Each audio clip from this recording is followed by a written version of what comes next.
Hello and welcome back to my channel, Angelia Reads, and today I am going to be filming my June wrap-up.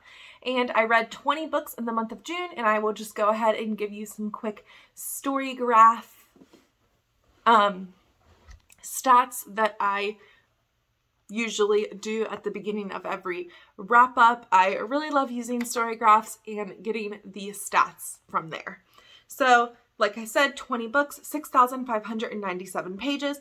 Average rating was 3.73, which is really good for 20 books. I have 1 2-star, 8 3-stars, 1 3.5 stars, I think 5 4-stars, and 5 5-stars. And then I read 1 fantasy, 3 mystery thriller, 1 horror, 1 YA book, and then the rest were just in the regular contemporary romance genre, I think. And I did try to list these as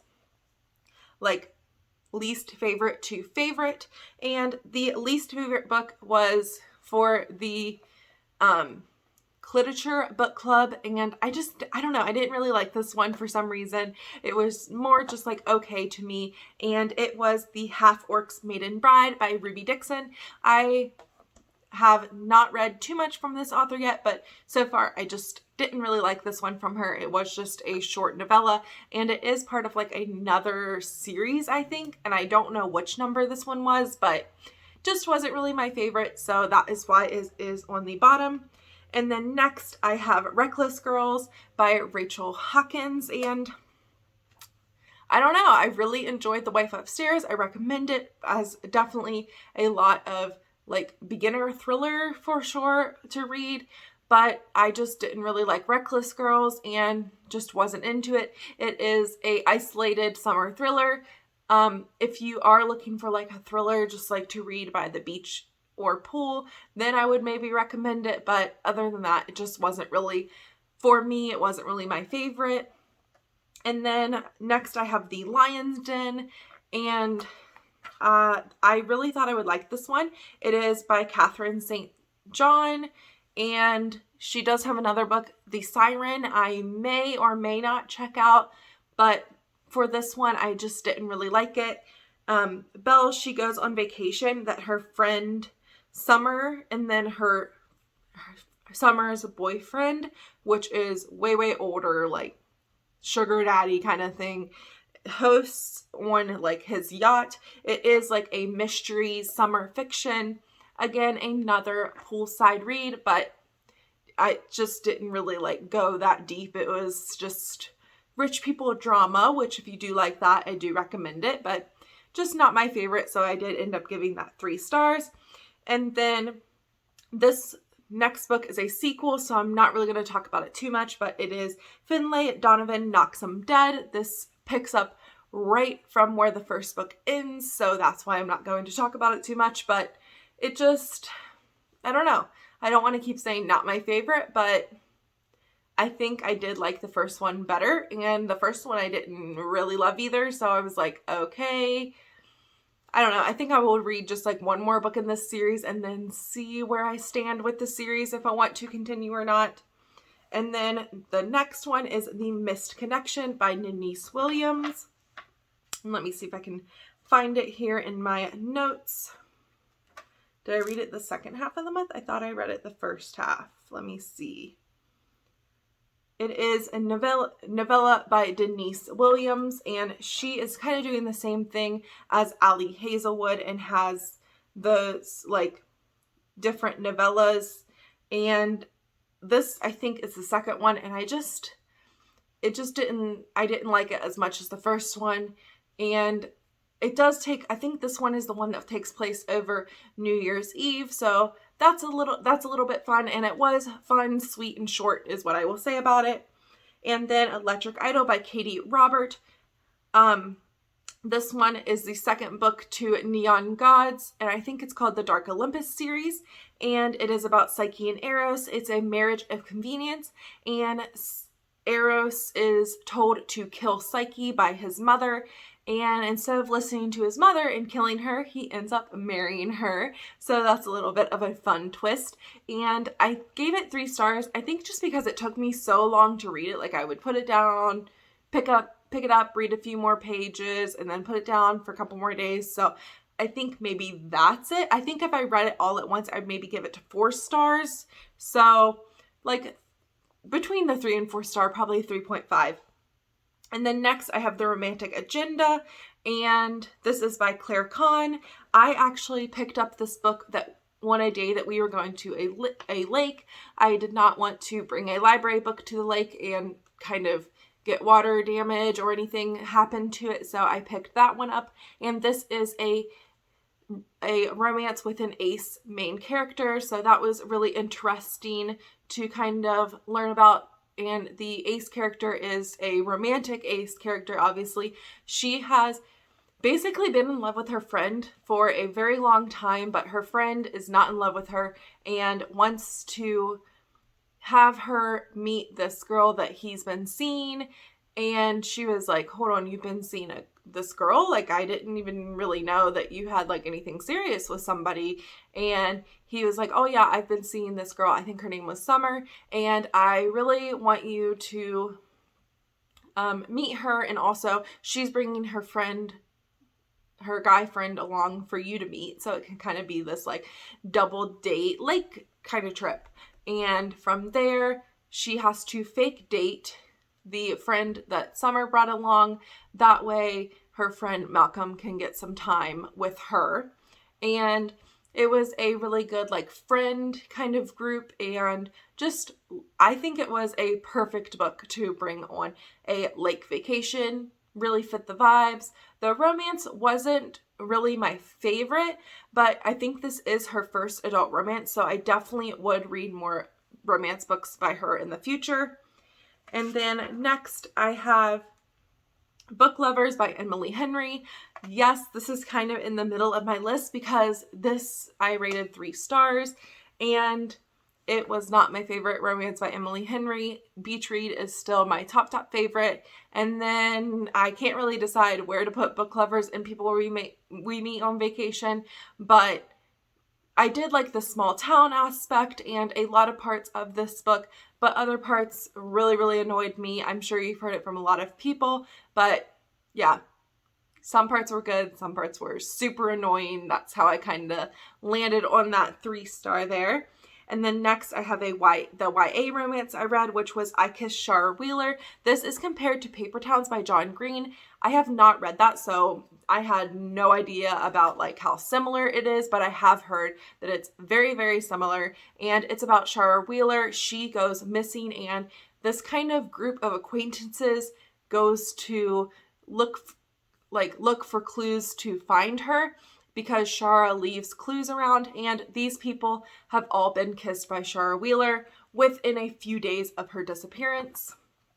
And then next I have A Court of Mist and Fury. This is the only fantasy that I did read last month, and I liked it better than the first, but I have not really continued on much with the series too much, so if that tells you anything, then yeah, I'm not like obsessed or anything. And then next I think I gave A Court of Mist and Fury 3.5 stars.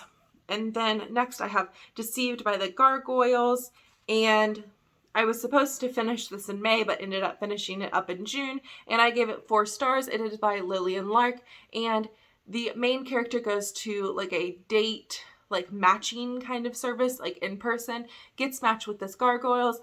Little did one gargoyle, little did she know that he was already mated with 2 others. So it kind of goes from there. Like that secret was kept a little bit. Didn't really love that part of it. And like there was just a couple other things that I didn't really love about it. But overall 4 stars. I really did enjoy it.